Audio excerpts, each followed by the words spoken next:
What's going on, everybody? David here. Today we're going to talk about my cycling update, and what I decided to do this time is I want to just go over from week 9, 10, and 11, and I want to start doing live streams of every Monday, do a live stream of my weekend ride. So, or I should say weekend rides. So that's kind of what I want to do. Instead of having like a video that I edit together and send to you guys, usually it takes me it's been taking me about a week in order to edit it. And just with my work and everything else that's going on, that's kind of been the routine. It's been about a week to edit, a week to a week and a half. And so some of the stuff that I learn or just different things that happen on the ride, I forget some of that stuff when I'm doing the actual edit. So I'll talk a little bit about my ride in the video that you guys see, and then I'll do a sit down kind of like I am right now, and I'll do that and I'll talk a little bit about the ride as well. But I don't always have everything in the ride. So as far as all the information in the ride. So that's what I want to do. I want to start making it so I have everything pretty fresh in my head. And if I do it live, I'm coming in Monday. I usually ride on Monday morning, or Monday afternoon. So I'll come right in, sit down, and I can talk about different things that I learned throughout the week. Or throughout the week. I keep saying the weekend or the week of my rides. So that's what I want to do. So I want to get up to date. So we're going to go through 9, 10, and 11 today, and I'll do. I think the structure that I'm going to have from now on is I'll talk a little bit about the rides. I'll show you guys some Strava stuff, and then we'll get into just kind of a Q&A and just kind of talk about different things. But during the Q&A, when we talk about different things, I'm going to show you video of me just out riding. So we can probably chat about that as well on the bike trail and all that good stuff. I went out, got a new computer. I've had an old computer I had for about 3 years. And I got something that's a little beefier, something that can really run video. The last video that I showed last week was pretty embarrassing because it was just too laggy. And then at the very end, it got to the point where I was off sync. So my mouth was saying stuff, and it was a nightmare. I left the video up just because I think there was some good information on there. But yeah, I was pretty embarrassed of that. So I went out, bought a new computer, and hopefully this will be a better experience. It should be. I ran some tests, and it looked like it was pretty good. So we shouldn't have any issues with that. If you guys are here, I see there are a few people here. Just let me know, say hello. Let me know what state you're coming from. And also, if there are any issues, if you can't hear me, if when I do start playing the video, if it starts getting laggy, there should be. It's pretty hard, which I'm finding out, when you run a video in the background, it's pretty hard for a computer to keep up with that. So there might be a little freezes every once in a while, but just what I've been seeing is like a little freeze every, I don't know, couple of minutes. It'll just do a little freeze. It's not anything where it's like a little stutter, I guess you can call it, not really even a freeze. So if that does happen, just let me know, and I'll try to see if I can remedy that so we don't have a video that's just all messed up. And I'm still new to the whole streaming stuff. I've only been doing it for about a month. So there are going to be some hiccups along the way, but just let me know. That way I can kind of try to fine tune it or fix it on the fly, as opposed to just having the video come out and now there's a video out, 2-hour video, and the audio is all off sync. Okay, so a couple of things I'm going to do before I get started, but let's see. Just want to check something real quick. Okay, looks like everything is good. All right, so my week, or my last, actually it was see how long it's been? It's four weeks ago since my ninth week, if that makes sense. So on week 9, week 9 and week 10 are kind of about the same. I was still working on the same things, the cadence, and I was discovering new places to ride. The Santa Ana Trail, Santa Ana River Trail is one that I started riding, I think it was about week 6 or week 7. and I really enjoy riding there. That's probably the best trail that we have out in this area, in Southern California, Orange County area. Just because you are away from cars, you're away from pedestrians, and that's a big thing with me, pedestrians. I do like, there are certain rides that I like to do. I like to go on Long Beach on the boardwalk, but there's just people everywhere. So Santa Ana River Trail, it's more for people who want to ride bikes and who are pretty serious about riding bikes. So they know the rules, they know things. So when you're out riding, and I'm always nervous when I'm out in Long Beach because when you're on that boardwalk, you have people who are riding bikes who don't really know a lot about, or they might not know a lot about riding bikes. And so you can be right up on them, say on your left, meaning you're going to go to the left, but when you say on your left, they go left, stuff like that.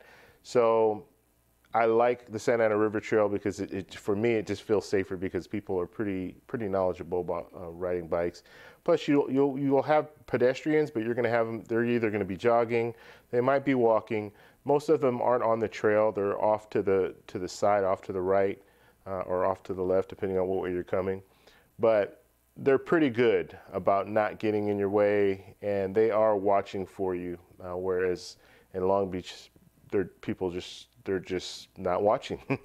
I don't know what it is. I know there's the beach right there, so I kind of get it. A lot of people are just walking across to go to the beach, but you'll have people who will just block the whole bike lane. Even though they have a lane to walk in, like there's a dedicated walk lane, you'll have people that will just block the whole bike lane, let's say a family of 5 or 6, and they're just walking down the bike path, and they're completely blocking everything. So that happens frequently. I do like riding in Long Beach just because I like being right by the beach, and I like being in that area where you can just see the water and get the breeze coming in, all that good stuff. I like that, but you know, it's a trade-off. You have a lot of people there. So I've been doing the Santa Ana River Trail. That's been my main staple, and I've been going. I went with a friend a couple of times, and I like. There's a certain part of it, I should say. The first time that I rode it from a park all the way out to the beach and then back, and that was like 44 miles. And then I added 6 miles to that, just kind of riding around, so that made 50 miles. But for the most part, I've been just doing the same kind of, the same distance. Usually it's I would say average, it's about 20 miles. There's sometimes when I'll go just 10 miles and then come back, and then there's sometimes when I'll go the 20 miles and come back. And so that's pretty much, let's see, let's actually look at Strava because it will remind me of different things. If you guys are here, please let me know that you're here just by saying hi. And if you can hear me, please let me know that you can hear me. That would really help out. Okay, so week 9, and let me flip my screen here so you guys can see what I'm looking at. All right, so week 9 here is December, let's see, 9, 10, 11. Okay, yeah. So week 9 here is December 17th. And on this ride, you can see I did a 12-mile ride right here and then a 20-mile ride here. So on Monday, I did the 12 miles, and then on Saturday, I did the 20 miles. Now, I'm just starting out, and I do want to increase my rides, but at this point, my days off are my days that I work are Tuesday, Wednesday, Thursday, and Friday, and I'm off on Saturday, Sunday, and Monday. So I have 3 days off, which is perfect because I have an opportunity to ride on all 3 days. So that works out. However, I do want to add a couple of rides to my week, and there are a couple of different things that I'm thinking about at this point. I want to get a bike trainer. I want to get that anyway, just for days like today where it just rained all day. Yesterday it rained pretty much all day. So I want to be in a situation where I have another alternative. If it rains, I can still get out. Whereas today I couldn't get out. Yesterday I couldn't get out for 2 reasons actually, and I'll go over the second reason why I couldn't get out. But the rain was one of the reasons. Okay, so let's look at some of the stats here. Just kind of go over some things so you guys can see. Let's see what I did on that day. So the 28th, that's what we're looking at here. The 28th, I'm sorry, I can't get to pull up. Okay, here we go. All right, so this was my ride, and we'll look at just some of the info here. You can see I went from the Santa Ana River Trail here, and let's see, and I'm still navigating through this whole Strava thing. I got Strava a long time ago, but I never really used it until the last 2 months. So there's a lot of stuff on here I have no idea how to navigate through. So if you guys see something, you say, hey, you know what, all you need to do is click here, click there. Please let me know as well, because I'm still pretty new to Strava. All right, so this ride was on December 17th and did it in the afternoon. And my average speed, I don't have all my information on here. Let's see. Okay, here we go. My average speed was 14 miles an hour. Max speed was 28 miles an hour. And heart rate was 156, and that was the average. And then the max was 182. So you see I did hit the max, and I believe this was the ride where that was the fastest time I've ever gone, like on a flat, where I just, at the very end, what I've been doing on week 9 and week 10 both, I did the same thing where I just pushed it. So that after I've gotten back to the car, I'll go a little further. I'll go about a mile further, and then I'll turn around and I'll do a sprint, and I'll just push it as fast as I can go. And I'm looking for, I'm trying to just see how fast I can, how much I have left, and then how fast I can go, just overall. Like my last record, or I guess you can call it a record, but the last record that I posted was like 23 miles an hour. This one, I think it was just a slight downgrade, not much. I mean, when you're looking at it, it just looks straight. It just looks flat, but I think there's a little downgrade on this. But I did get it up to 28 miles an hour, so I was really, really pleased with that. The cadence was 74 on average, and max was 116. Calories burned, 1,051. Then you see the temperature and all that. So here's the map of my ride. And this one, let's see. Yeah, it looks like I came from the park here. Oh, this is okay. I know what this one was. So this wasn't actually my sprint. I did the sprint later on. This was, I went to this park here, and I wanted to go, and I wanted to go the other way. So usually I go south to the beach. I wanted to go north. I wanted to go up to Corona. And so I attempted to do that, and I was doing a pretty good job of it when I first started. But there were a lot of things, like they're doing construction over there on the bike lane, that whole area there. I don't know what exactly they're doing. But when I got up to this point at the very end, I had to turn around just because there was just nowhere to go. I mean, everywhere I would go, there'd be a detour here, then a detour there, which is fine. But when I got to this point, it was pretty much a detour where you'd have to go off onto the regular street, like a busier street.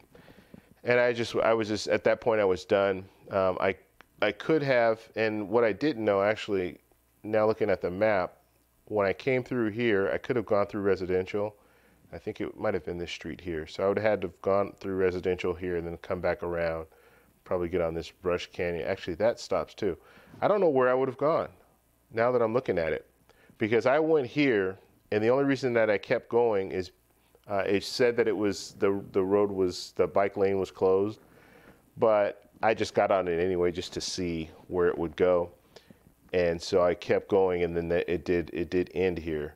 But now that I'm looking at the map, the bike lane, they're doing construction all here. So the bike lane they're going to continue to have a bike lane there, but you can't do anything with it at this point. So now that I'm looking at the map, I'm glad that I did turn around and come and just start going back, because I was planning on trying to find a way to get around and continue going, but looking at it now, there's really nowhere to go. You come back up here, that's going to dead end.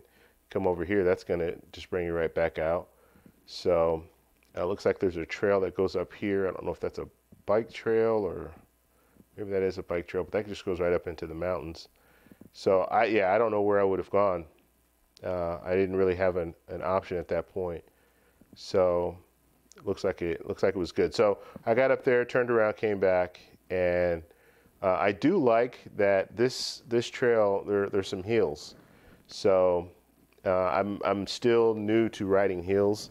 That's something that I'm still working on. So I mean, I'm okay with I haven't, let's just put it this way, knock on wood, I haven't gotten to a point where I've gone up to a hill and couldn't get over it without stopping. But I haven't really gone on like real steep inclines. So that's good. But there are some hills here. So there are a few little hills that you have to go over. And some of them are, it's not a high, it's not a big grade, but it does go for a longer distance, a longer period. Usually I'm doing like the overpasses and things like that, where it's just one shot. You're going to be riding for maybe 30 seconds to get up to the top of the overpass and then come back down. So it's not anything bad. But here there are a few that are, it's a kind of a, not a steep, but just a gradual incline. So, all right, so I ended up coming back, and then I rode all the way back, past the park again. Then I came down here to the bridge. There's a bridge that goes right here. And then I stopped at the bridge, took a little break, and I was doing some video stuff too. So I got a new camera, so I wanted to test it out. So I was out there just walking around talking. Then got back on my bike and then came back and ended my ride. So that was a pretty good one. And that was what, 12 miles. Next ride we did, and I'll speed this up too because I want to get to the videos, are more interesting than me just talking. So then that same week on Sunday, I went out and did a ride. And let's see, this one, okay, so this was Santa Ana River Trail. And this one, average speed was 15 miles an hour, 15.5, so you see it was a little bit faster. 20 mile an hour, 29.8 miles an hour, that was my max speed. Heart rate, 164. Max heart rate was 189. Okay, so this is the one where I did that sprint. So cadence here, 76. Max cadence, 127. So that's not too bad. My goal and what I've been really pushing for is to get that at 80, get my cadence at 80 on average, at least 80, and then work it up. I still want to get it up higher than 80, but 80, I'm pretty comfortable now when I'm riding to have my cadence at about 80. I just drop sometimes, or I'll be, let's say I have it around 80, 83, 85, like that's all on the on my bike computer when I'm riding. But then when you stop pedaling, then now you have to, it goes all the way back down to 0. So my focus is getting the cadence around 80, keeping it there, and continuing to spin, continuing to spin and not stop, because there are times where I'm pedaling and I just stop, and I'm pedaling and then I just stop. So I want to get conditioned enough where I can just continue pedaling, like my whole ride I can just pedal and not have to stop at all. So, and I'm pretty good. Like the stops they're not that, I don't do it that much. And when I'm riding with friends, a lot of times you kind of ride up, and if they're slower than you, generally I'll ride up and then I'll stop, and then I'll ride up and then I'll stop pedaling, and just kind of do it like that. All right, so this was a good one. And let's see, do I have okay, so we had a personal record. I just wanted to look. I think this is the sprint here. So this is a sprint I did at the very end. And all my rides, I'm doing the same thing. At the very end of my ride, I'm hitting that sprint. And so that's where I'm really trying to push myself. And you see my cadence here was 90. Max speed was 29.8. Now 28 is what my bike computer showed me. And I'm going to trust my bike computer more than I don't know exactly how it works. Like Strava is showing me 29.8. My bike computer is showing me that it was 28. And all the information should have been uploaded directly from my bike computer. So I don't know exactly why that is, why it's showing that. If you guys are in the chat room, please say hi. And let me know you're here. Let me know that you can hear me as well, because If there's no audio, I'm going to be mad. And there's no reason to watch it. There's no audio, right? So let's see. Yeah, so it was that was a good little sprint. That was the best sprint that I've done. And now you can see too the grade here, like I was talking about. So I did start. I went up just a little bit here, and then I started coming down just a little bit, and then flattened out. So that was kind of my elevation. How you doing, David? I am listening, working on some grading at the same time. All right, David, are you the teacher from China, or is this someone else? Yeah, so you see it's relatively flat, but there is a little uptick, and then it comes down just a little bit, so you can kind of, I guess, get a little boost to push you through. I don't know. But yeah, that was a good one. So 174 beats per minute was my heart rate, the average heart rate, and then my max was 189. So that was good. All right, how are things in China?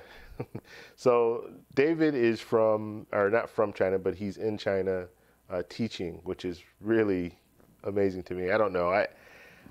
I just started traveling a couple years ago, so I'm starting to go all these different places, and it's one of those things where I would just think to myself, I'm going to do more traveling, but I just think to myself, if I was in my early 20s, I would go in a heartbeat to another country and teach English.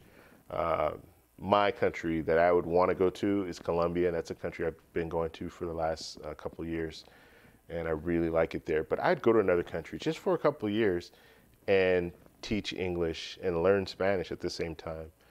So I just think that's great that people branch out and go to all these different countries, and China's one. I haven't been to China as far. I've been to Beijing Airport, but I've never left the airport. I've always just been there. I was there like for 8 hours on a layover, but I've never actually been to China. So it's one of the places that I do want to go to. So that's nice. All right. So, and what I'll do too is you guys come in the chat. If you guys have questions, please post your questions. If you have, like I said, if there are any issues that you see, if you see videos laggy, when I start playing the video of my rides, if it starts getting laggy, let me know. If I'm out of sync and all that, just let me know, and I'll try to fix it while we're watching. And what we'll do is we'll talk a little bit about this, and then we're going to get on to that. And at that point, when we start showing the video, it's going to be more Q&A. So post your questions now, and then I can look at the chat later, and we can talk about some of those questions. Now, like I said, if you are new to cycling, then you're definitely in the right place, because I'm new to cycling as well. I don't have a lot of the information, or I shouldn't say, I have some information, but there's a lot of things that I don't know. So if you are an experienced rider, please chime in, help us all out. But I really want the channel to be focused on new riders or people who are just getting back into it, and motivating people on that, along those lines. Okay, so yeah, so you see the sprint. You saw what I did there, and this is the power. I don't have a power meter, which I need to get one, but this is just showing me the power, the Strava power. So it's not going to be 100% accurate. All right, so I'm going to flip off this, and then we're going to we'll skim through the last, let's see, these, I believe I actually went over these already, but this was December 24th through the 30th, and I went away. I went to Vegas on Saturday, Sunday, actually on Friday, Saturday, and Sunday. So I wasn't here for these days. And then during Christmas, I was off the whole week. So I went ahead and just rode, and I just did 10 miles. 10 miles on, what day is that? 10 miles Monday, 10 miles Tuesday, and then 10 miles on Thursday. And I just wanted to just focus on just getting out there. There are some situations where I think, oh, I want to just go out and I want to crush it. I want to ride a long time, 20 miles or 25 miles or more, just get out there and go. But there are some times where I just want to get out, do 10 miles, quick ride. I have other things I have to do in the day, so do my quick ride, get my blood going, and then get back. And so that's kind of what I wanted to do here. I mean, obviously it's during Christmas time, so there's a lot of stuff going on. So I just wanted to get out, get my ride in, and that's what I did for this whole week. And so I think I don't even have to pull it all up to see. So you see my average speed here on Monday was, let's see, it was 14 miles an hour, and my moving time was 42 minutes, and the distance was 10 miles. On here, 15 miles an hour here, so that was a little bit better as far as my average. And then we did 39 miles, and I believe all these were at the Santa Ana River Trail. I think they're at, let me actually look at that, because that's, I'd be interested to see. I can't remember. And this is week 10. So yeah, no, actually it's actually in Long Beach. So I went in Long Beach here. So all 3 days did in Long Beach. And I want to show you, because that last day that I did here, you see it jumped up here. So my average speed was 16.1. Now there wasn't more wind or anything at my back. It wasn't that. It was a time of day. So these two rides were in the afternoon, I believe. Christmas Day, that was, yeah, the afternoon, 12:30 or 12:53 p.m. And this one was at 4 p.m. So that's when there are a lot of people there. So you're out riding when there's a lot of people. So one thing about Long Beach, when you ride on that boardwalk, there are people everywhere, like I said earlier, and you have to maneuver around them, slow down, speed up, all that.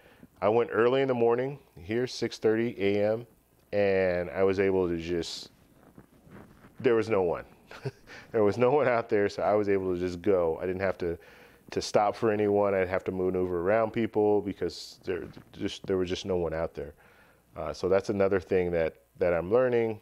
If I want to ride there in Long Beach, do it early in the morning. If it's in the afternoon, then I should go to the Santa Ana River Trail. It just makes it a better overall experience. And I got a personal best as far as my speed. And I know you really shouldn't gauge speed, but I had a good ride all around. My cadence, you see my cadence is at 80 here on average. My max cadence was 114. You see my heart rate. My heart rate was a lot lower. It was 158 on average, and then my max was 170, and my speed was higher. You see, and my cadence was higher. So I was able to work that in, and I did a pretty good job. So I stayed I've gotten to the point now, at least on this ride. This is one of my last rides. So on this ride, I've gotten to the point now where I can kind of balance all my power. So I'm not, because what I would do when I first started out, I would go real hard when I first started, or when I first started the ride, I mean. So I get out, I start riding, and I'm just going hard. And then I gradually, so I'll be up here as far as my endurance, and then it would come down, down, down, down. Just my power, I would lose all that power. So by the end, you just see that gradual decline. What I want to do is just have it flat. So I start and finish at about the same power. So that's what I'm really focusing on. On this ride, I did a lot better. I did a lot better job of that, I think. So that's what gave me that overall. Because you see, 16 miles an hour, my max speed was only 22 miles an hour, so I wasn't going really, really fast, but I was able to really balance my ride. All right, so let's see. One more, I'm going to show you one more, and then we'll get into the video and we'll start watching some of that. It's funny because I don't watch these videos. Like, I'll watch some of them when I'm doing edits, but generally what I'll do is I won't watch it all. So I'll pull up these videos now, and there's going to be things that I see on here that I don't even remember. It'll refresh my memory, but it's just funny because there's things that you just don't see because I record every ride that I do. And I have a camera, I have a little action camera, it's a Sony action camera. And I put that on my handlebars, and I just go. So I turn it on, I go, and I have like I've been meaning to do some reviews on some of this different stuff, but I'll show you also how it works on separate videos. But it's like a power bank. It's called a Nog Power, and it's a light. So it's a headlight that has a little bulb on the front, but then it also has the backing. You can just take the bulb off, and you have the backing. And the backing is just a power bank. So all it is a battery, but you can hook that power bank up to anything. You can hook it up to your phone. It's just the the micro USBs. That's what they use. So you can hook it up to your phone. You can hook it up to an action camera. And so I just hook it up to my action camera. I have an SD card that's like, I think it's 128 gigabyte card. I think that's what it is. And I can record the whole ride. So hours. If it's a 3 hour, I've recorded a 3 hour ride before. And so what I do is I just turn it on, I start riding, and then when I'm done, I turn it off. And a lot of times, it's like I said, a lot of times there's situations where I don't even get to watch it.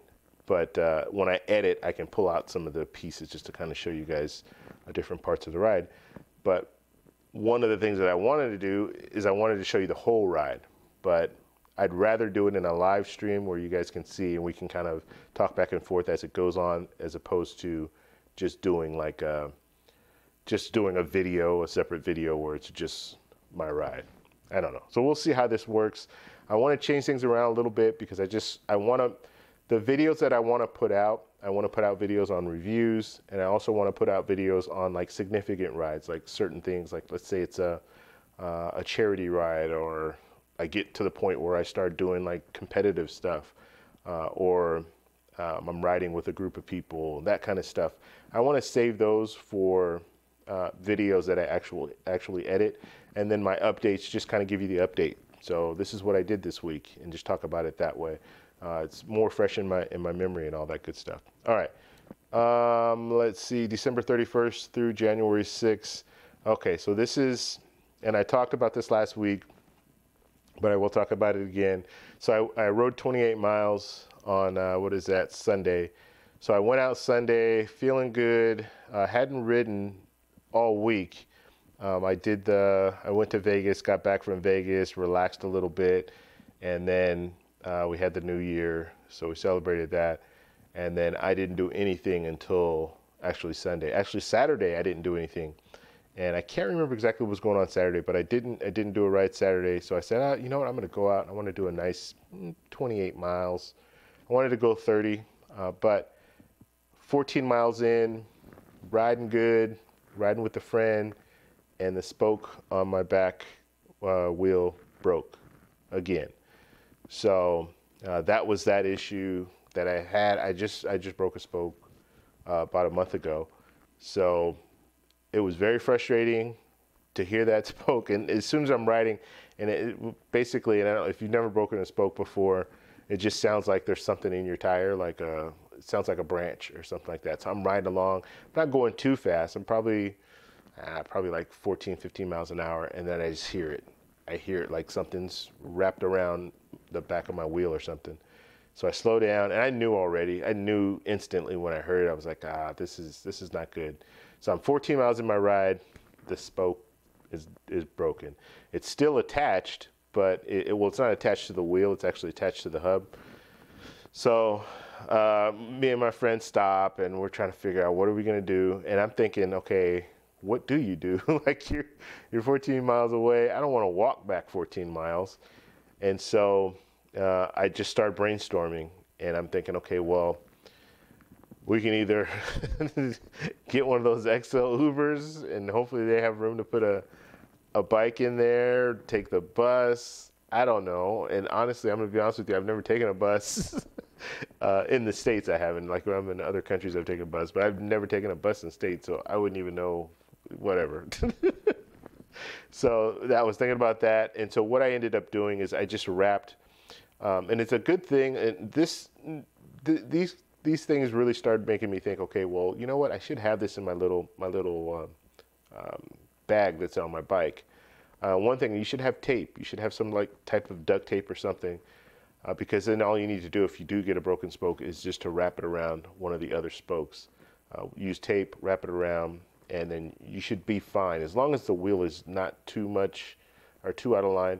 My wheel was out of line to where it was hitting the brake pad, and so I just had to open up the caliper, so it wasn't working in the back.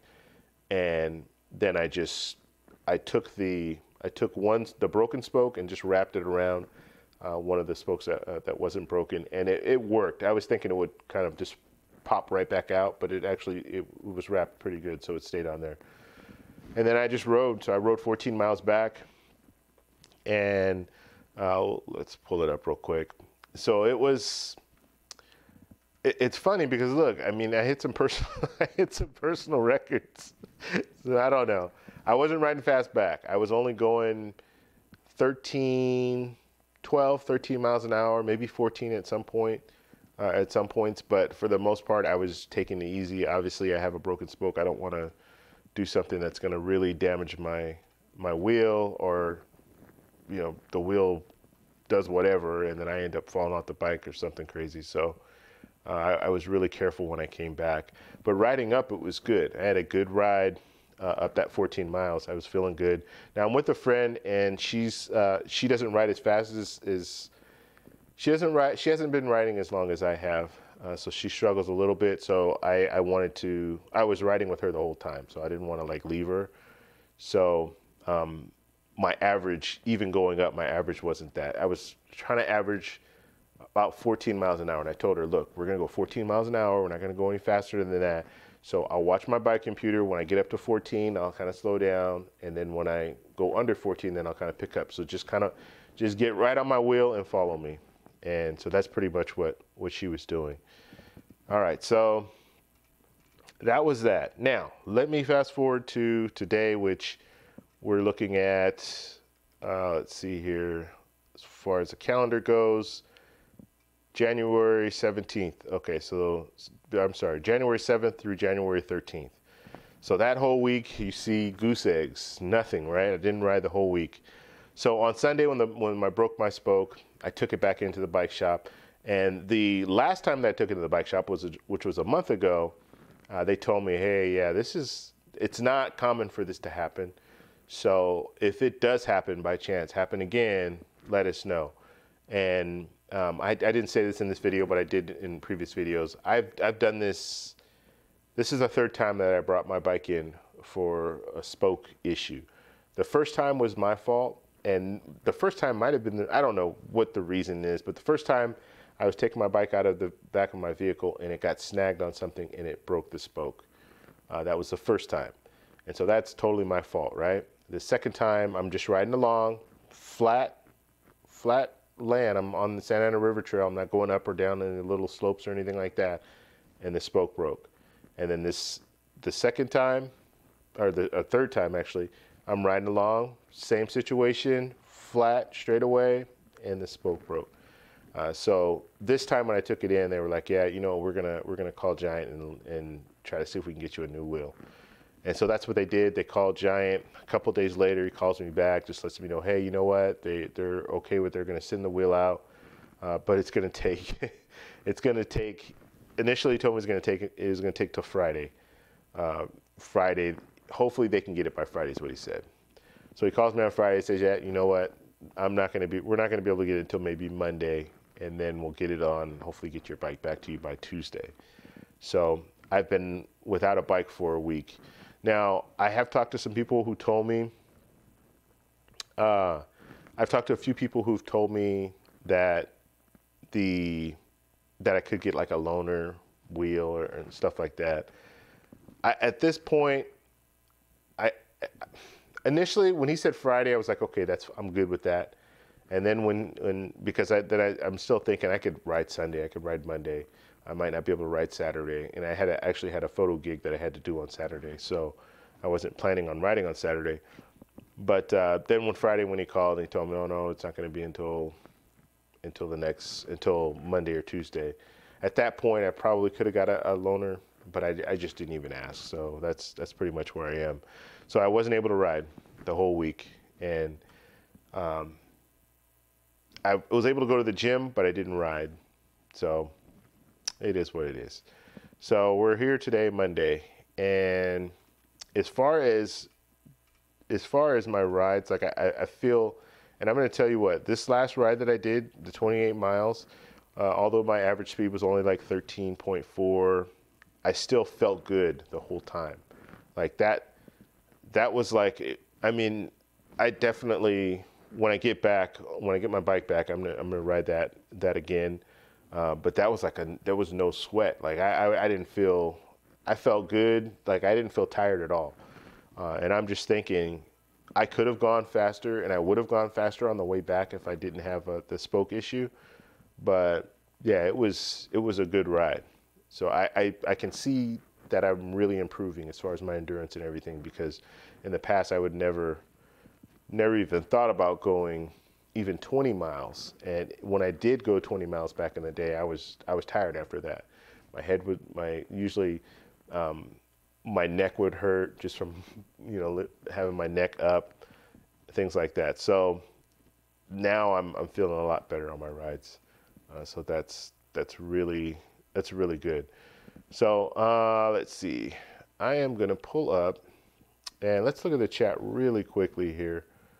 So if you guys have questions or anything like that, let me know. And if you guys are here, just say hi so I know you're here. Let's see. I think I have. Okay, so LT, what exactly is a power meter? Okay, so power meter, and this is just the novice rider telling you this. I don't know a lot about power meters, but I do know that there are different variations of power meters. But it basically shows how much power you're putting through the pedals when you ride, and that's a way that you can gauge how much you're improving. Because let's say you're doing 200 watts on average, and you can do an average of 200 watts for however long, then you can start gauging your progress. So I can do 200 watts now, and then in 2 or 3 months, my average watts are 220 watts. So now you know that you're improving. Same distance, 30 miles, I'm doing 220 watts as opposed to 200 watts that I did in the past. It's hard to gauge your progress when it comes to speed, just using like speed, like say you have a bike computer and you're using speed, because there's different variables when it comes to speed. Obviously, if you have wind at your face, you're going to go slower. If you have wind at your back, you're going to go faster. If you're going uphill, downhill, all that good stuff, you're going to see the differences. You know, it's going to change. Whereas a power meter is going to show you true power, how much power you're putting through your pedals, and so that's the reason to have power meter. And if you're like really want to get into training and racing and all that stuff, then it's good to have a power meter. Plus, you'll be able to know like what you have left, because you know how much power you can put out, so you'll know kind of, you can gauge yourself and say, okay, you know what, I have the power to do this, or I have the power to do that. Heart rate is another thing that you can use to gauge kind of your progress, because the higher your heart rate goes, the more you're exerting yourself. So let's see, David's writing some stuff on here, so he could probably help me out a little bit. Not just how you're improving. Let's see, there's a good way to pace yourself. Okay, yeah, so David's saying it's a good way to pace yourself. So yeah, if you have a power meter, you can see how much power you're actually exerting. And if you know how much power, like if you do the FTP test where you know how much power you can actually put out, then you can pace yourself and you'll know, okay, I have enough to get through this ride. And it's important too, like especially if you're riding with other people, to kind of know what you have left. And that's another thing that once you start riding for a while, you can kind of do that just by knowing your body and knowing how much you can actually do. But a power meter really will give you that information that you need. Let's see. David says, if you ever go up a climb, felt terrible at the top, it's because you've used too much energy. Okay. So David's talking about like if you're going uphill, steep incline, and then if you get up to the top and you're just completely exhausted, then you've put too much power into it. And a power meter will let you know, okay, I know, like I said, if I know I can put out 200 watts, no problem, and I can put that 200 watts out for an hour, then if I'm looking at my power, like on my bike computer, and it's showing me, okay, you're at 200 watts, I know I'm fine, and I know I have enough to get up the hill or get wherever I'm going. So it just helps you gauge yourself. And one thing that I've heard, and I haven't experienced this for myself because I don't have a power meter, but I've heard that when you get a power meter, then you start looking at different zones. Okay, I want to ride in a certain zone, so I want to ride in, let's see, zone 1 or zone 2, and that zone will tell you how much power that you need to use. So let's say my max power is 200, and it's telling me for zone 2 I can ride, 120 watts for the whole ride. Then you get there and you start riding that 120 watts and you realize it's a lot less than what you would think that you need. Because I know right now, just using my heart rate, and I have different zones with my heart rate monitor, when I do some rides, it's crazy. Like if I want to just do like something where I want to work on losing weight, and so I'm not really trying to get real strenuous, but I want to have that blood flow, like aerobic, then some of those rides I'm like, wow, this is way too easy. It's way too easy, and I feel like I have to go faster because I'm just like, this can't be right. But anyhow, okay, so David's put a lot of information on here. So LT, if you're still in the chat, he's put a lot of information on here. And like I said, I don't know a lot when it comes to power meters. I know kind of the basic concept, but it's definitely something that you should consider if you want to do it. You should consider it anyway, but if you really want to get serious about riding and you really want to see your progress, then a power meter is the way to go. Let's see, what else did David say here? With the power meter and knowing, okay, let's see. Climb without hurting yourself. Okay. Example of FTP 250. So, and if I get over 250, I'll fall apart quicker than. Okay. So yeah, and so David's saying kind of what I was saying. So if you know what your power is, and if he's saying like if your power is at 250 and you're staying at 250, then you know you're not going to blow up. You know you're not going to. When I say blow up, I mean basically, and I'll give you an example. Let's see.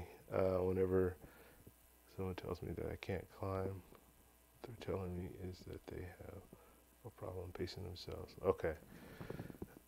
So David was saying, if people tell you they can't climb, like they can't climb steep inclines and all that, then they're basically just not pacing themselves. If you pace yourself, you should be able to get up that hill. But if you don't pace yourself and you put out too much in the beginning, then you're gonna halfway through that hill, you're just gonna bonk and you're gonna be done. And it's funny because it brings me to that last ride that I did, and the last ride that I did, that 28 miles, and like I said, I ride a lot more than my friend does. My friend she might ride once a week, but she generally doesn't ride very long distances, and she's only 28 miles might have been her. Yeah, I think that is the longest ride that she's done. Usually she rides around 20 miles. That's kind of her longest ride. So on the way up, we stayed together. Now on the way back, she was up with me, but she couldn't keep up. And I was in a situation, I don't like leaving people in situations. I don't like leaving her. If it's just me and her, I don't like leaving her, but I had the issue with my spoke, and I just wanted to get back. And I wasn't going fast. Like I said, I was only going 12, 13, 14 miles at some point, but generally it was like 12 or 13 miles an hour. That's what I was going. So, but I wanted to keep going. I didn't want to stop and then go and then stop. So I just kept an even pace going the whole way. And she was fine up until a point, and then she just dropped off and she couldn't keep up. And so you want to be able to, if you have a power meter or if you have even a heart rate monitor, you can kind of gauge and you'll know how much you have to get you through it. You can pace yourself to get you through that whole ride. And if you don't have, like if you have a power meter and it's telling you your FTP or your power you can put out for an hour is 200 miles an hour, or 200, that's your power. If you stay at that power, you're fine. Now, if you go over it, then now you're looking at a situation where you're going to run out of energy before you finish. So, all right, I want to start this real quick.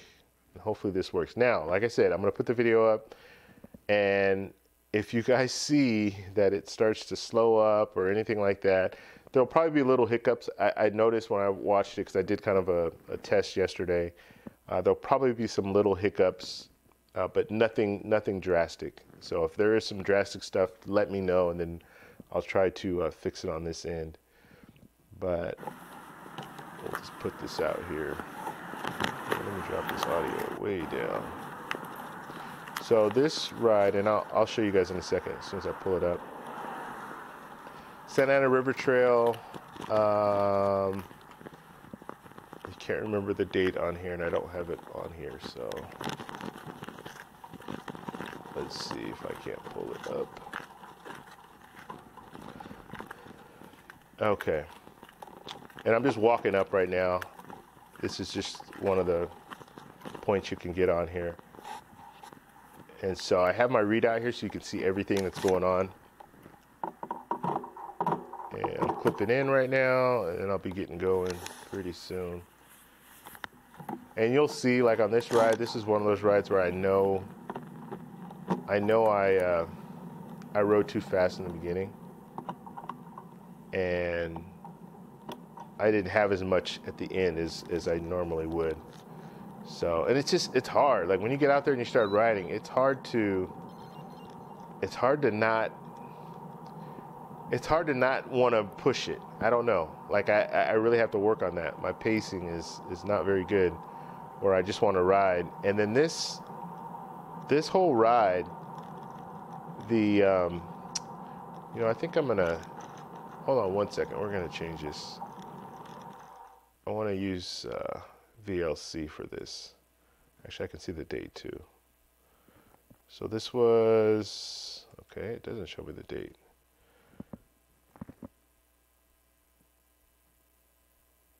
That was that. Okay, December 25th. No, that was when it's modified. Okay. Did I ride on Christmas? Yeah, I rode on Christmas. I think this was my Christmas ride. Okay. All right. So let's pull this out here. I just want to put it on VLC. It works better. It's a lot smoother. All right. Okay, so what's going on, Dennis? Go do an FTP test. FTP test, I really wonder what your FTP is. Yeah, I do need to do one. Like you're saying, go, where do I go? Where do I go do it? Or can't I do it on my own? Yeah. I'm interested to know.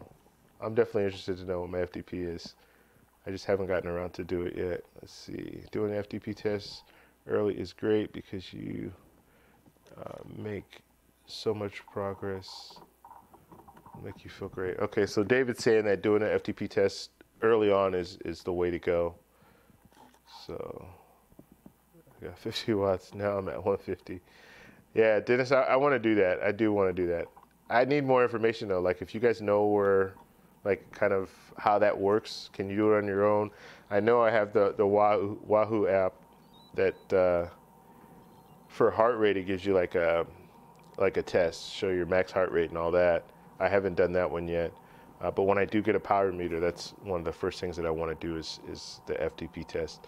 Now I also want to get that Wahoo Kicker, the bike trainer. So when I get that, I think you can do an FTP test on that as well. And because I think it's best, and this is just what I've been hearing, is best to do an FTP, not to do it like out in the field when you're riding, but actually do it on a trainer, because it will, you can ride until you're just done, like till you're spent. Whereas if I'm riding out on the, like riding out in the field somewhere, it's a little, you don't want to ride to the point where you I don't want to say black out, but you ride to the point where you just can't push any further if you're out in the field riding. All right, so yeah, that's something that I definitely want to do, the FTP test. But so there's a little hiccup there, another little hiccup.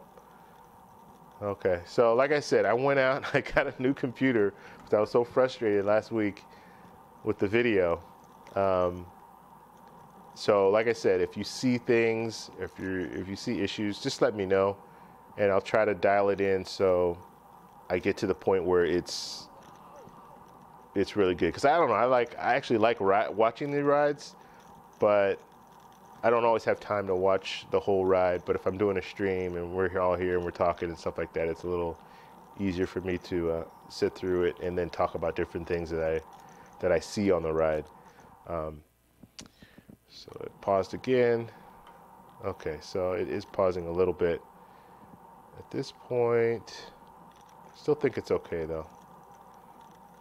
Let's see. Dennis, my FTP test last month really knocked me out. So Dennis, where are you doing these FTP tests? Are you doing them on your own? Only thing is doing it indoors. Make sure you oh, you got fans, otherwise FTP be a bit lower than outdoors. Oh, I see, because you get high. Okay, so David's saying that if you do it indoors, you should, if you do it, like try to do an FTP test on a bike trainer, make sure you have fans, because you really heat up. And I haven't gotten the bike trainer yet, but I've heard that a lot, where you'll get hot because there's no circulation, so you need to have fans on you in order to keep you cool. That way you can get a decent performance. Because when you're out riding, even if it's a hot day, you're still going to have some airflow because you're moving. So that's one thing that you should definitely consider. All right, so this is in Orange right now, Orange, California, on that Santa Ana River Trail. And this part right here is very bumpy. They have a lot of different little bumps and stuff just in this area.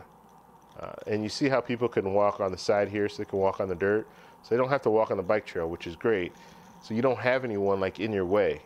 And there's some videos that I have of me riding in Long Beach, and it's a total opposite. There's just people walking down on the street, or on the bike lane.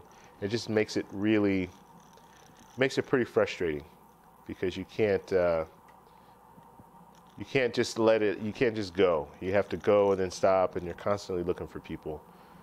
Looking for dogs, looking for little kids running out on the bike path. So it just makes it a little more difficult. So you see right now, and I like the way my camera is now. I have it tilted down so you can see my whole readout. And this is a Wahoo Element Bolt that I'm using. It's a little bike computer. It's actually a lot smaller than what it looks on camera. But you can see my speed at the top here, and then my lap here, and what else is on there? I can't see all this stuff. Let's see here. The cadence is right here, and then my beats per minute is right here. So that's the readout there. Now, I don't use all the stuff that's on here, so like you can switch off different things. My phone's going off, that's what that noise is. You can switch off and have different things on here, which makes it really nice, because I don't have to have just one, like whatever's on the readout is always on there. I can change it to make it what I want. Now, in certain situations, I'll only have four things on the readout. These clouds are in the way now, so it's kind of hard to see, but generally, I'll just have 4 things. I'll have my heart rate, I'll have my speed, I'll have my cadence, and then I have one more. I can't even think of what that is right now. So it just depends. So any questions, please post them in the comment section so we could talk, or raise something so we can talk about it. And my plan is hopefully, let's see, David said something about a kicker here. If you get the kicker, be sure to get the headwind. Let's see, the headwind that pairs with it. Yeah, I saw that headwind. The only thing that I saw the headwind, and I kind of got an idea of how it worked. I was watching, I think it was YouTube or something like that. So I think it gives you more air the faster you're riding, which I think is cool, but it's expensive. And I'm just thinking a fan would do the same thing. It's not going to go faster, but I can just turn it on full speed and then it'll give me my give me the air that I need. I also, kind of where I set it up, I have one of those wall AC units, so I can always use that as well. I want to have a fan, but I might use that as well, just to kind of get cooler air circulating as well. So we'll see how that works. But I have everything set up now. All I need to do is get the kicker. I kind of set myself back a little bit by buying this computer because I wasn't really planning on getting it. But I'm telling you, after last week, after seeing that video, I'm like, no, I need to get a computer anyway, so I might as well get that now. And you also need to have a pretty decent computer to run Zwift, and I want to ride Zwift as well with the kicker. So to ride Zwift, I need a decent computer, and the faster the computer, the better. So I might as well invest now and get a computer because I'll be using it for that purpose as well. All right, let's see. Let me pull this up a little closer. The screen is way too far for me to read. Let's see.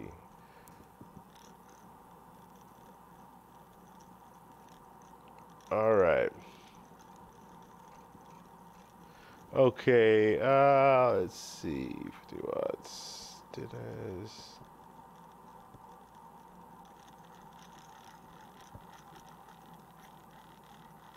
Okay, just reading the chat real quick.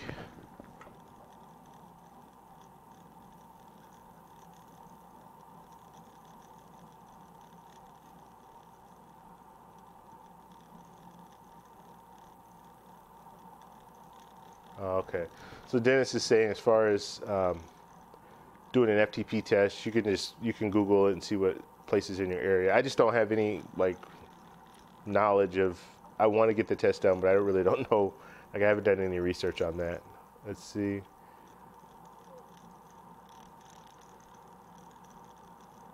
Okay, so Dennis is saying that the headwind that David was talking about is really not. I mean, it is a lot of money for what it is. And then he's also talking about the climb. So they have a device. So with the Wahoo kicker, the back portion, you take off your back wheel and use that for the trainer. So you're riding, your back gears are on the actual kicker. And then for the front, they also have something where you can take off your front wheel, and it's an incline. So you can put your front forks on this incline thing, and so when you're riding, it will actually tilt your bike up. So it gives you kind of the feeling that you're going up. Even so when you're going uphill, it's going to show you, it's going to tilt up, so you're actually going up, as well as it'll be a little harder to push. So, and a lot of the stuff that I see for Wahoo, and I like them as a company, as far as I got the little cadence sensor, I got the speed sensor, I got the bike computer, which I really like. But some of their things, like the kicker is good. It's not that expensive. I mean, it's around the same price as some of the competitors. But these different little devices they have, like this wind thing and the incline thing, it's just they're pretty expensive. They're pretty expensive. So, I do have a budget. I don't want to just spend all my money on all that stuff. If I can get a fan and it feels fine, what I will do is I'll get a fan first, and I actually have fans here, so I'll try the fans first. If that's fine, then I'm good. I'm probably not gonna go that route. Go that route, I should say. As far as the incline, I don't know. That's something that I'll look at, but that would be way down the road. All right, let's see.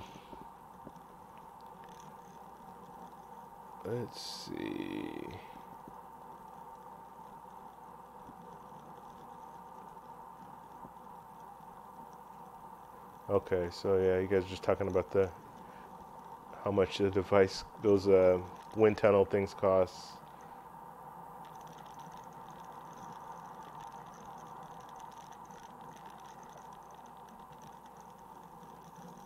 So David, why is getting a kicker a pain? I mean, they don't have them out there. To ship it out there is a pain. He's talking about getting a kicker in China.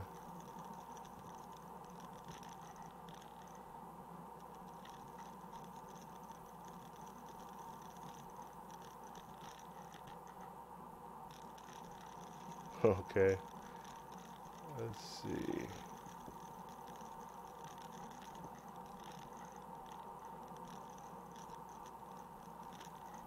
So David's saying that he got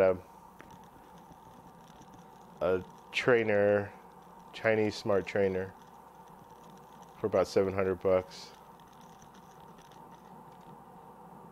Let's see.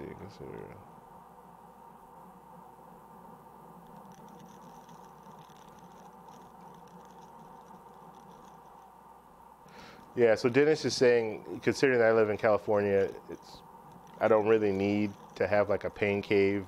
That's what they call like getting a trainer and have it all set up. Um, you're correct.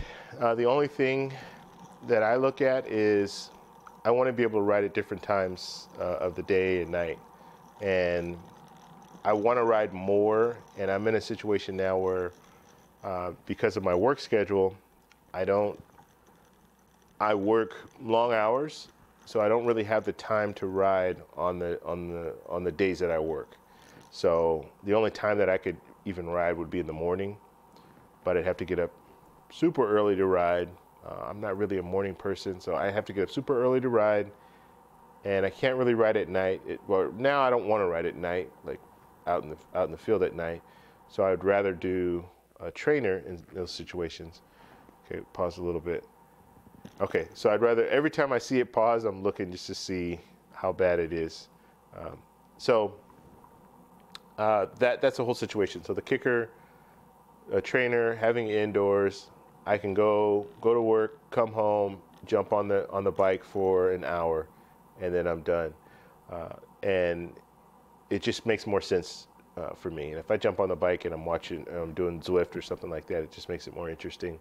So that's kind of where I am. I want to ride more, but I'm not going to be able to ride at night, after I get off work, I should say, because it'll be dark. And then in the morning, I have to get up super early to go get a ride in. So it just makes it, for me, it makes more sense.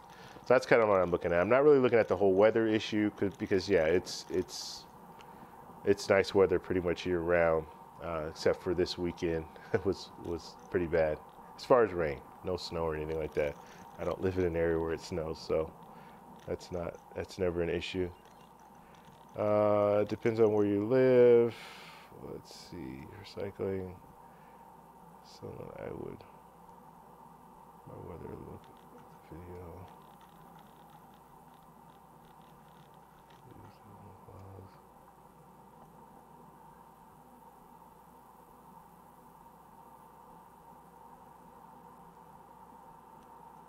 Okay, so David's saying that as far as China goes, the Wahoo, that they don't have any real distributors out there or dealers. I think that's what he's saying.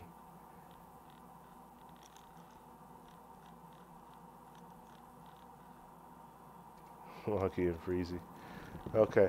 So and I think I asked you this before, David, but how is it like riding in China? Like, what's your experience? I know it's more of, I think if I remember correctly when we talked about it, you said it was more bike friendly than it is in the U.S. And I'm noticing that around like all the different places a lot of different places when I travel. They're a lot more bike friendly than we are. We're just passing the Angel Stadium here on the right hand side. So it's cool. I mean, this takes you, and we're on the bike trail here. This takes you past Angel Stadium, past like, I think I already passed that, yeah. So that's the Big A. So this is the parking lot right here. Angel Stadium is right off to the right there.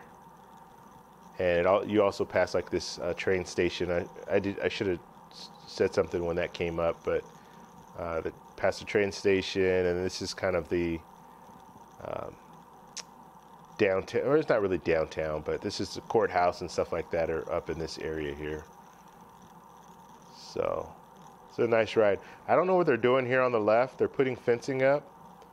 I don't know exactly what the plans are, but they're doing a lot of construction. You can see they have this fence here. Then on the other side, they have a larger fence that looks like it's a permanent fence that they're going to have up. So I don't know what they're going to have in between here, but they're always doing construction in this area. This is like really very, very. It's all they're always doing something here. Let's just put it that way. So let's see. Okay, on the chat, what do we have here?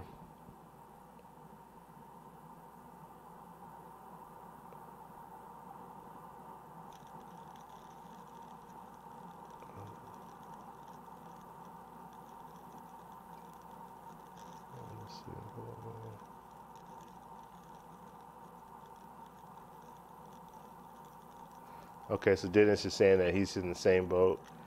So yeah, you get off work and it's like either wake up early if you want to do a ride, or you can do a ride at the end. I'll fast forward this because this is gonna be me sitting here doing nothing.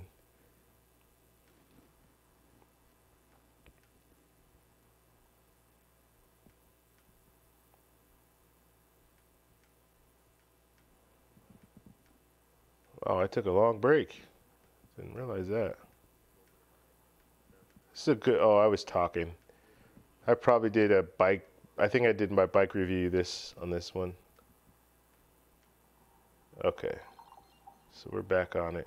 So this one, I think it was only like 14 miles, something like that. I just went up, or maybe it wasn't even 14, like 12. I just went up here to this point and then turned around. It was actually 10 miles, I think. So from where I was to go up and then come back, it's just a 10-mile ride.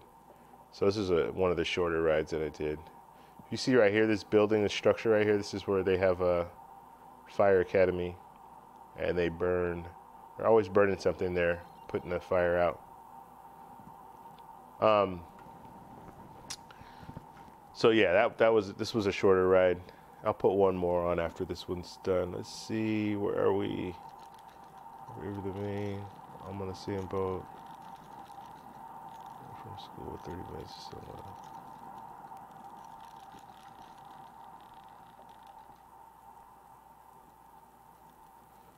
Oh, so David's saying that he likes to ride to work. Riding to work is something that I'm interested in. At this point, I'm not comfortable riding to work yet. I work for the county, so there are a variety of different offices that I can work out of. But where I'm working now, it's a little more difficult to navigate through. But there are some offices that are right near the riverbed, and they will work out really well. So if I do move in the future, then I'll really consider doing it because it's a lot easier. And I don't know, like it seems the traffic in Southern California is really bad, and I can just see myself getting on a bike and being able to get to work at around the same time that I would if I were driving in some situations, because I mean, it's open road. You're continuing to go, and even if you're going 15, 18 miles an hour, I think you could still get there pretty quickly. So just something in the future that I'm thinking about. If I do move offices, then I might consider doing that. So let's see, David was talking about riding to work, but it is kind of a pain from ride to work because he has to catch a ferry in order to, a ferry halfway, or you say halfway? He said it's a 12-mile ride, but he has to catch a ferry in order to get there. And then he has to leave at about 6 to get back. Oh no, he has to leave at 6 in the morning in order to get to work on time. All right, let's see.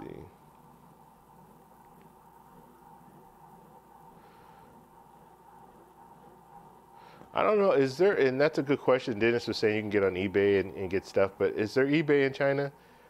I know when I was just in the airport, and I wasn't even thinking about a lot of things, and I don't know how the whole Google is working in China, but I struggled like to get internet when I was there, and I had like I had lounge access, so I was in one of the airport lounges, and there's certain sites that I couldn't get on, and I don't know all the rules. Like I've heard different things, like in China you can't get on Google, you can't get on Facebook, and all this different stuff. So I don't know if that's all true, but I do know when I was there, I struggled to get on. I don't remember. I don't think I tried to get on Google, but Facebook wasn't working. I wasn't able to, and I was just using my phone, so using my app, and I wasn't able to get on Facebook when I was out there. Let's see.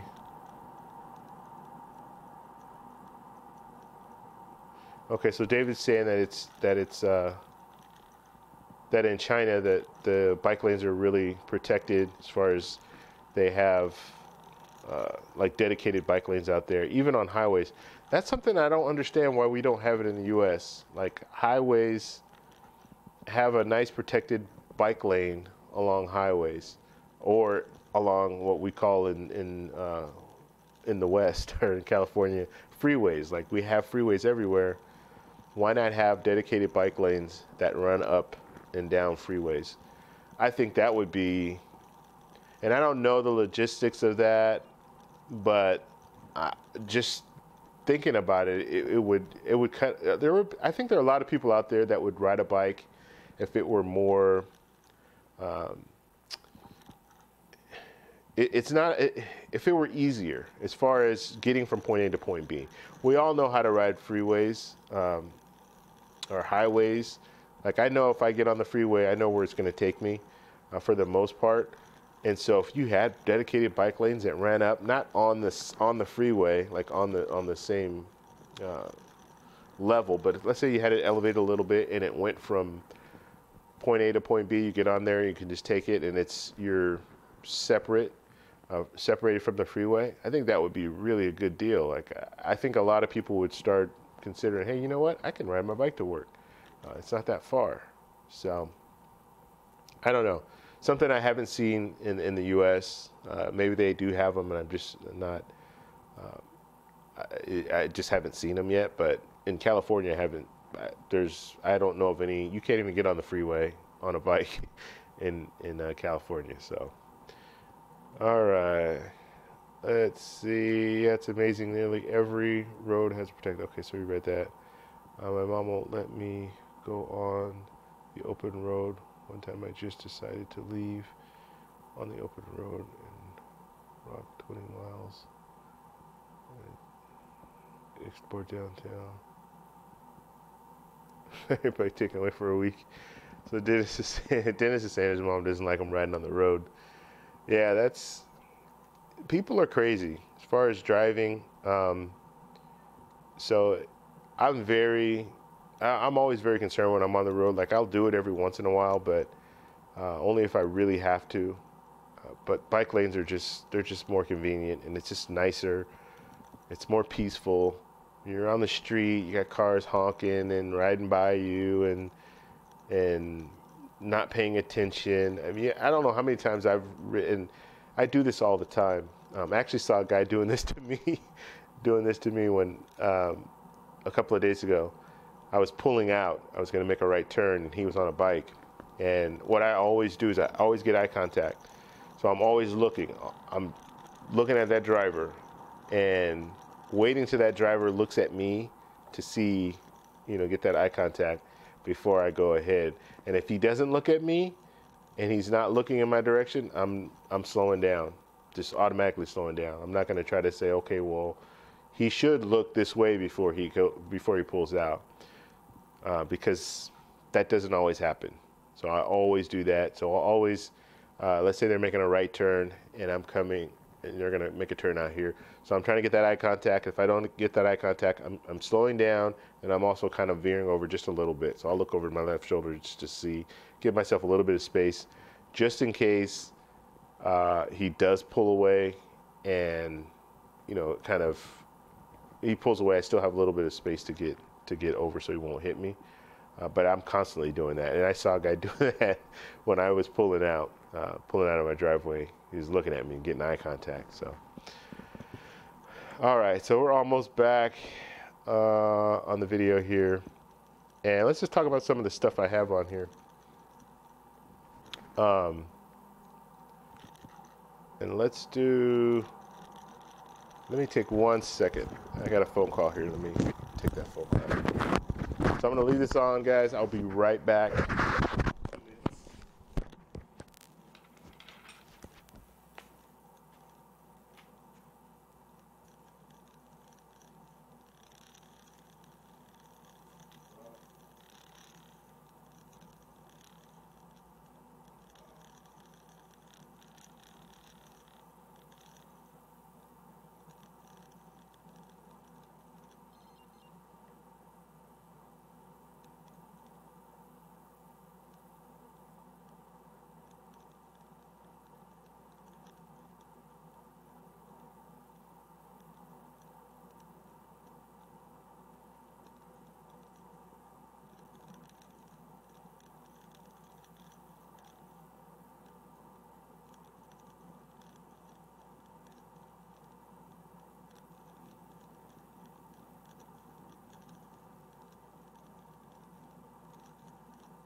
Sorry about that.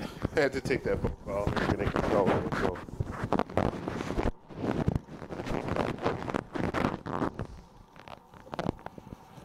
All right. Sorry about that. I had to take that phone call because they were gonna keep calling me if I didn't answer it. And of course, when you're doing stuff like this, you're always gonna get distractions. It's just the nature of doing a stream. Let's see, where do we leave off here? How's the video, guys? Does it look okay? I know it's skipping just a little bit, but I don't think it's a big issue at this point. And hopefully my audio and everything is fine. Let's see.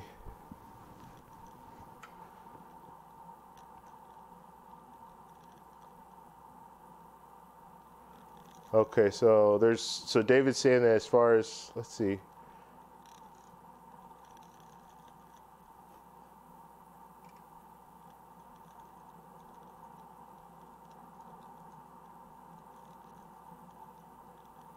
So David's saying he's using a VPN to watch this. So they don't have YouTube in China? What do they have? That's really interesting because, like I said, I was only at the airport, so I just know it was hard for me to get. I was trying to log on to all my different little social media and all that, and it was I was struggling to do it, and so I was thinking it was just the internet, the Wi-Fi, but so you can't get on YouTube in China. I guess that's a part of Google or owned by Google, so. Okay, yeah. So David's saying there's no YouTube. How do you? Well, you have VPN, so that's what you use. That's crazy. I don't know. Just seems it seems crazy. They're all on Taobao here. Is that like YouTube or is that like eBay?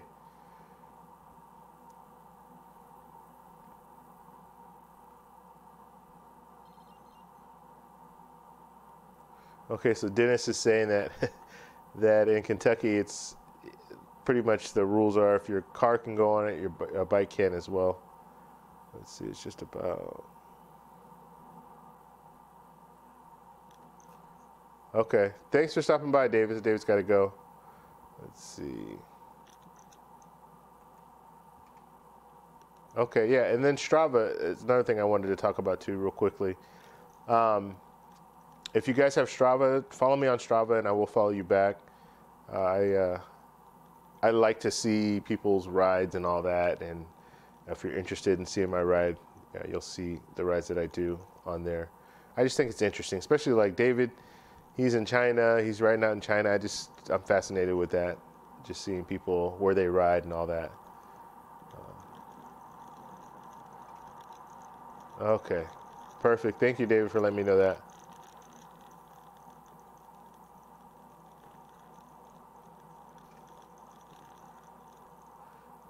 So I got everything we need. Okay. So this is almost to the end of my ride, and we're gonna go to the end here, and then we'll end the video. So if you do have any last minute questions or anything like that, then please chime in. But this is the Santa Ana River Trail, and I'm gonna start doing different rides, different trails. This is the one that I like the most, but I haven't ridden. There are a lot of trails that I haven't even gone on. So the more trails you go on, obviously you might find something that's better than this. This same trail does go up, all the way up to Corona, but the only problem is in Corona, so it's, I'd say that's probably about another 12 to 15 miles the other direction, so I'll be going up north instead of, I went south this time. So I'm headed north now. If I keep going, I can go up probably like another 15 miles. The only thing is they're doing construction right now, so they've closed off half the bike lane, so you're not able to ride there. So in the future, once they get that construction all fixed, then I'll go back on that ride, just because I'm really curious to ride all the way up to Corona, and then it splits off, and then there's another Santa Ana River Trail that goes up even further. So you can go up to Corona, and then you have to stop, and then you can. I'm sure there's some detour or something to get you to that other portion. You can take that other portion up, and it goes up even further up. So yeah, this is a good trail, but I want to ride that second half. And it looks like I can drive to a certain spot, park at a park or something, and then get on that trail, and then take that trail up north, as far as they'll go up north, and see how that trail is. But yeah, this is my favorite trail so far.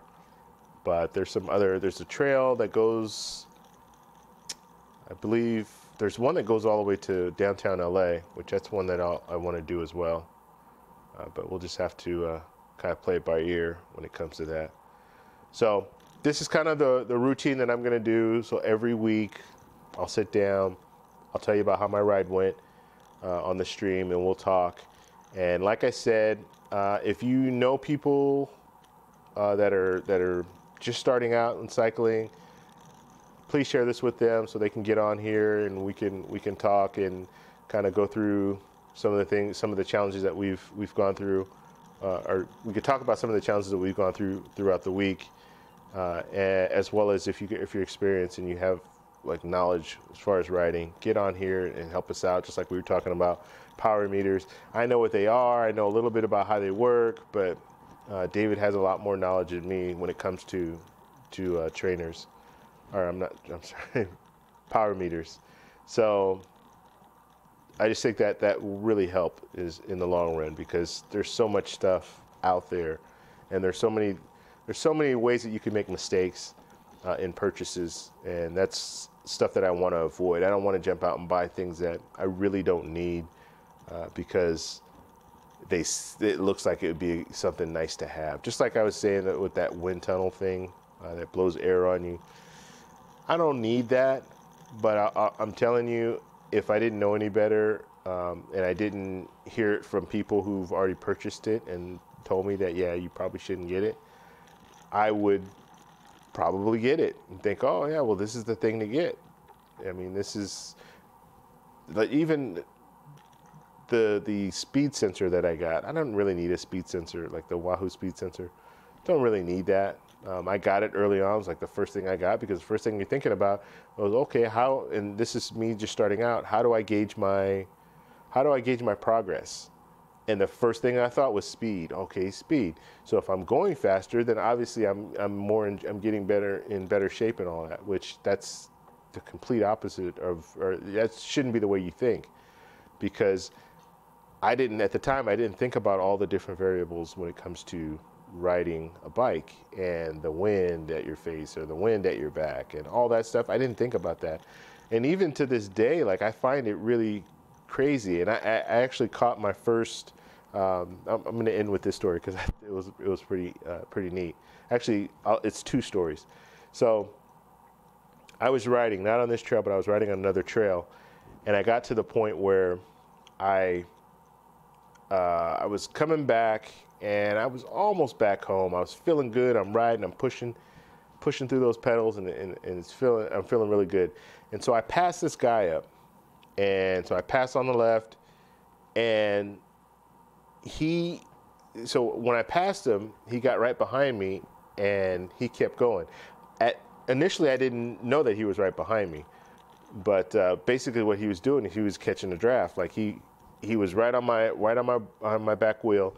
And I've heard about this before, but it's like, how much easier is it to ride like on someone's wheel? And it just, to me, initially I'm thinking it doesn't seem like it would be that much easier. So he's on my wheel and he's riding, and I'm riding fast now. And when I realize he's on my wheel, then I'm trying to like keep a good pace. And he rides with me for, I'd say, probably about 2 miles. And then he just pulls off and then takes off and rides right by me. And I couldn't keep up. Like, I couldn't keep up and keep on his wheel. I was going that, like, I used that much energy at that time. And so fast forward a couple of weeks later, I'm riding on another trail, and a guy passes me. And I'm riding slow. I think I was fiddling around with something, and so I'm riding pretty slow. And so a guy passes me, so I jump on his wheel. And I'd never jumped on anyone's wheel before, so I jumped on his wheel, and I started riding. And he's going at a good pace. And at the time, I think I was going like 13 miles an hour. He passes me, probably going about 15 miles an hour, and then he picks it up a little bit. I jump on his wheel, and now we're going about 18 miles an hour. And it was almost no effort. Like I was going, I think I'm going to say something about Christmas here. Merry Christmas.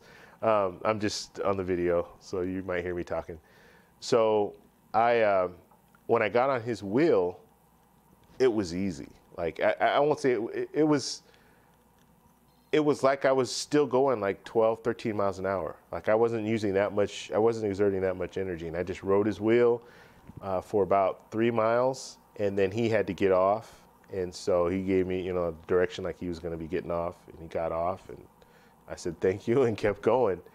But yeah, riding on someone's wheel, it's amazing how just that wind that's being blocked, like you're riding through. So they're taking all the headwind, and you're riding right behind them. You don't have to exert that much energy. So drafting off people really works. And so that's what I was telling my friend. I was telling my friend, if you're riding, if you think that you don't have enough to keep up with me, get on my back wheel and just ride right behind me, and you should be fine. And like I'm a big person, so when I'm riding, she's small. Get on my back wheel. You're not going to have any headwind at all, and you should be able to just glide through. It should be pretty easy for you. But when you drop off just a little bit, well, now you're catching that wind, and it's going to be harder for you to ride. So just little things that you learn. All right, so we're coming to the end of the ride here. And I appreciate everybody coming in and participating. And like I said, if you are new to riding, please share this with other people. I'm sorry, if you know people who are new to riding, share with other people. If you're new to riding, please subscribe to the channel. Hit the little bell notification so you can get updated on my videos. And I appreciate everyone coming by. And if you do have questions or anything else you want to post in the comment section, please do. I'll be on every Monday at 7 p.m. Pacific Standard Time, and we're just going to sit and we're going to chat. And hopefully my ultimate goal is to get as many people on here as possible. I know like my subscriber count now is, I think it's like 160 or something like that. So I'm really working on that. The more people that subscribe and hit that little bell notification, they'll know when I post a live chat. So I want to do, at this point, every Monday I'll be doing one for sure. But then I want to do some more impromptu ones where I just get on and just start talking about different things that might be going on. As far as just to kind of round out everything, and I talk about, I want to get fit. I also want to lose some weight. Right now I'm kind of at a stalemate. The holidays really kicked my butt, let's just say that.